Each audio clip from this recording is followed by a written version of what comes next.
Hey tout le monde, aujourd'hui je voulais faire un édito personnel sur l'ego. Tout le monde a un peu sa propre définition, sa propre vision de l'ego. L'ego, c'est comme le beau-frère que t'aimes pas, tu sais, qui habite à l'intérieur de toi. Puis les gens sont bons pour juger en se faisant croire qu'ils peuvent bien cerner l'ego des autres personnes. Ça, regarde-la donc elle se prend pour un autre. Regarde-la donc lui qui fait son show, qui veut prendre toute la place. Ah, l'ego, c'est l'égoïsme.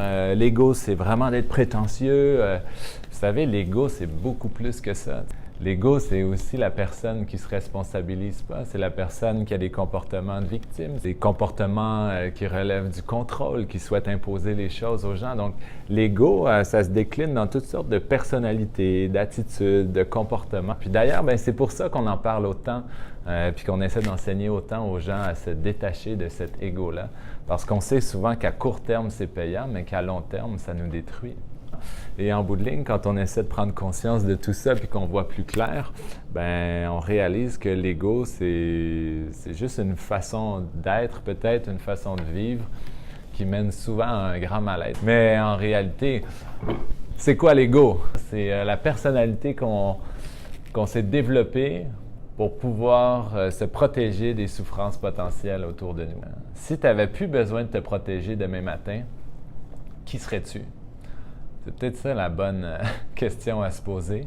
C'est pour ça qu'on arrive à dire en coaching souvent que l'ego, c'est tout ce que tu fais pour être aimé, qui est motivé par tes peurs. Un peu cette communication-là que tu as pu avec la vraie version de toi-même. C'est tout ce que tu fais contre tes valeurs, apporte un plaisir à court terme, mais qui va te faire souffrir énormément à long terme. L'analyse, le jugement intérieur, le saboteur qui n'en finit plus, le hamster qui tourne sans cesse, les désirs et les pulsions émotive basée sur l'envie de combler un vide intérieur. Alors, qui serait-on s'il n'y en avait plus d'ego, tout simplement?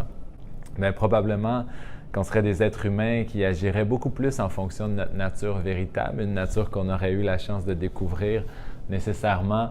On serait des êtres humains motivés par des intentions nobles, des intentions d'amour. En psychologie, on appellerait ça le contraire de la pulsion de mort, on appellerait ça la pulsion de vie.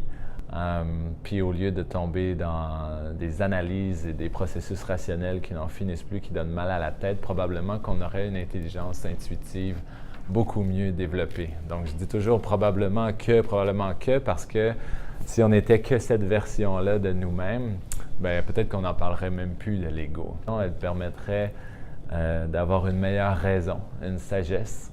C'est la quête d'une vie, de passer d'un monde toxique vers un monde qui serait plus sain pour vous. Bien à vous d'y adhérer ou pas. À très bientôt tout le monde.